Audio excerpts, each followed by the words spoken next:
एक कौवा एक वन में रहा करता था।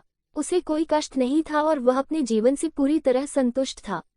एक दिन उड़ते हुए वह एक सरोवर के किनारे पहुंचा। वहां उसने एक उजले सफेद हंस को तैरते हुए देखा। उसे देखकर वह सोचने लगा, ये हंस कितना सौभाग्यशाली है जो इतना सफेद और सुंदर है। इधर मुझे देखो, मैं कितना काला और बदसूरत हूँ।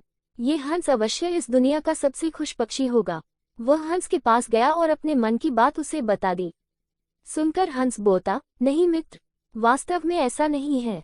पहले मैं भी सोचा करता था कि मैं इस दुनिया का सबसे सुंदर पक्षी हूँ, इसलिए बहुत सुखी और खुश था। लेकिन एक दिन मैंने तोते को देखा जिसके पास भी रंगों की अनोखी छटा है। उसके बाद से मुझे यकीन है कि वही दुनिया का सबसे सुंदर और खुश पक्षी है। हंस की बात सुनने के बाद कौवा तोते के पास गया और उससे पूछा कि क्या वह दुनिया का सबसे खुश पक्षी है।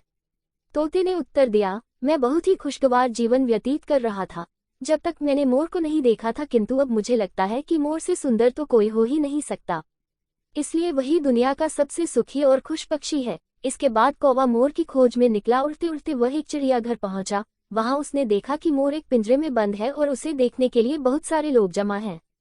सभी मोर की बहुत सराहना कर रहे थे। सबके जाने के बाद कौवा मोर के पास गया और उससे बोला, तुम कितने सौभाग्यशाली हो जो तुम्हारी सुंदरता के कारण हर रोज हजारों लोग तुम्हें देखने आते हैं। मुझे तो लोग अपने आसपास भी फटकने नहीं देते और देखते ही भागा देते हैं। तुम इस दुनिया के सबसे खुश पक्षी हो ना। कौवे की बात सुनकर मोर उदास हो गया। वह बोला, मित्र, मुझे भी अपनी सुंदरता पर बड़ा गुमान था। मैं सोचा करता था कि मैं इस दुनिया का क्या, बल्कि इस पूरे ब्रह्मांड का सबसे सुंदर पक्षी है, इसलिए खुश भी बहुत था। लेकिन मेरी यही सुंदरता मेरी शत्रु बन गई है और मैं इस चिड़ियाघर में बंद है। यहाँ आने के बाद इस पूरे चिड़ियाघर का अच्छी तरह मुआयना करने के बाद मैं इस नतीजे पर पहुंचा हूं कि कौवा ही एक ऐसा पक्षी है जो यहाँ कैद नहीं है। इसलिए पिछले कुछ दिनों से मैं सोचने लगा है कि काश मैं कौवा होता तो कम से कम आज़ादी से बाहर घूम सकता और तब मैं इस दुनिया का सबसे सुखी और खुश पक्षी होती।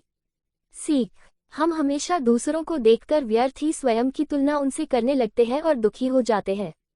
भगवान ने सबको अलग बनाया है और अलग गुण दिए हैं। हम उसका महत्व नहीं समझते और दुख के चक्र में फंस जाते हैं।